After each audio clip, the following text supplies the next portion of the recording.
Guys, it's Davey here, and it's currently day 120. I hope you guys had an amazing day, and I do hope you guys are doing better than yesterday because today has been another win for me.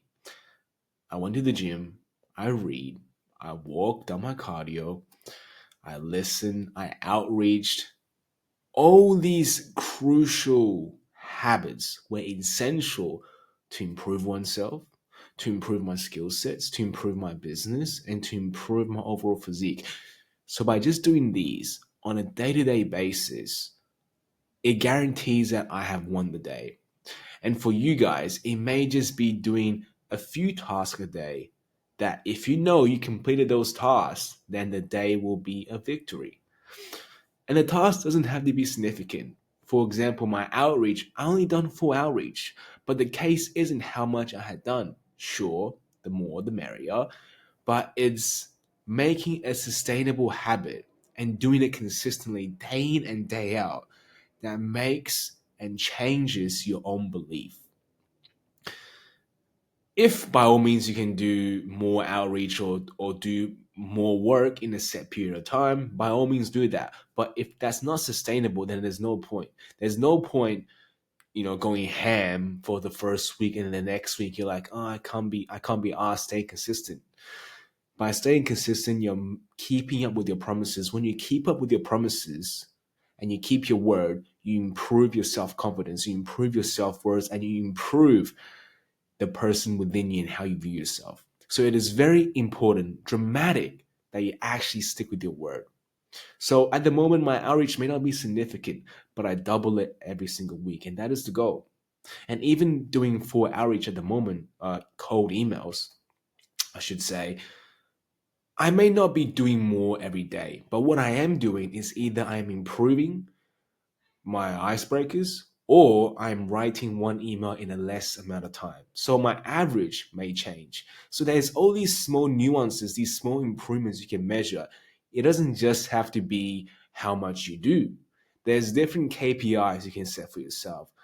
Your goal and your objective should always be to aim for higher, aim for better. It may be how fast you can write the email. It may be how personalized this email may be. It may be how quickly and how focused you can stay while writing those emails. There's so many different variables you can measure.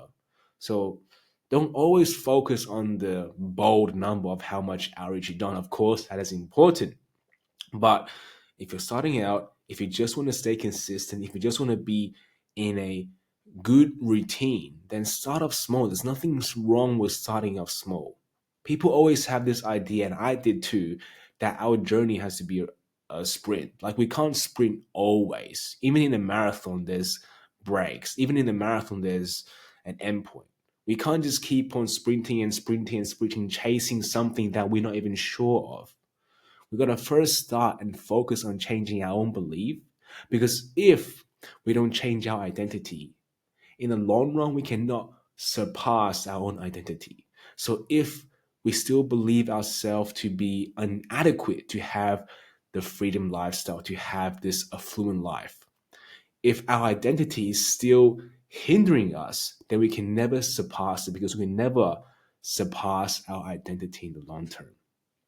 So it is very important then to set plans, right? Always have a plan. And this is what I want to talk about today. Always have a plan no matter what you're tackling in life. Plan out how you will execute it, because when you plan it out, when you know when to execute, you'll know what must be done and you'll know when it needs to be done. And this is so important, because when you have a plan, when you have a structure in place to achieve your goal, to achieve your vision, to achieve your short term goal, you're more likely to stay focused, because you know there's a deadline. You know that I had to do certain amount of outreach today, or I have to do this in this time period. When you have a plan intact, you're more likely to stay focused and you're less likely to be distracted. Many times I become distracted. Many times people become distracted because they are floating around without a set plan.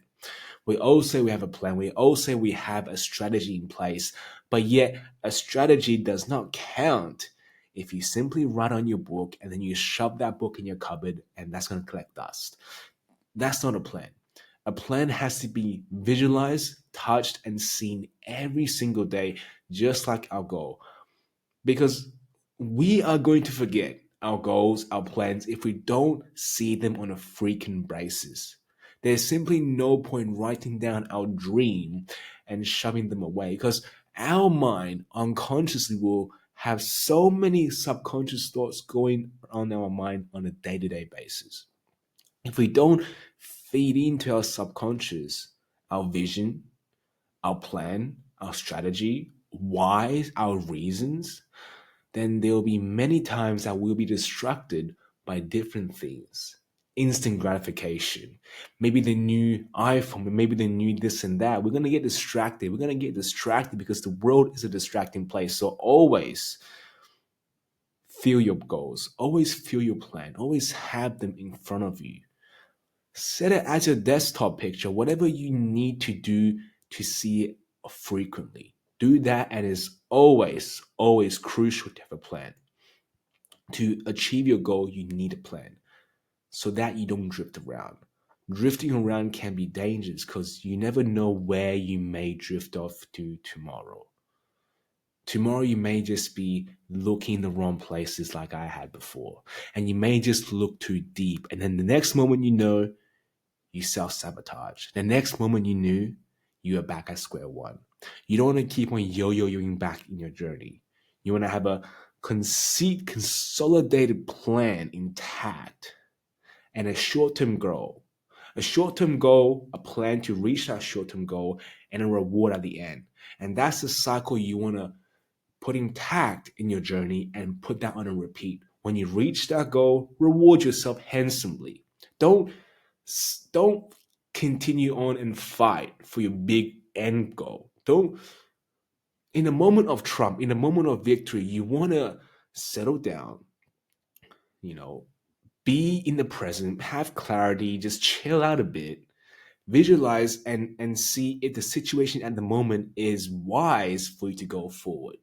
A lot of the times we become too egotistic. We have this sense of pride and then this good feeling because we had just won, we had just claimed victory. And what we seldom do is think before we attack again.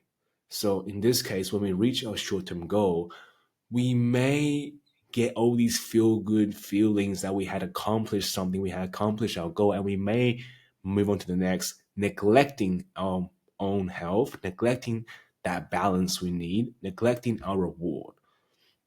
And the thing is, nobody knows when it is that you're going to win again. It may be a long time till you win again. If you ignore the reward, if you ignore the time for yourself to just process everything that's happening, then if you don't hit that next reward in time, you may become discouraged. You may start doubting yourself again. So it is always important that when you win in life, take a step back, analyze yourself, have some fun, and then create another plan to reach your next goal. Don't go above yourself. Take the time and enjoy life also. But this is all I want to say for today. I hope you guys had an amazing day, and I do hope you guys had learned something from this.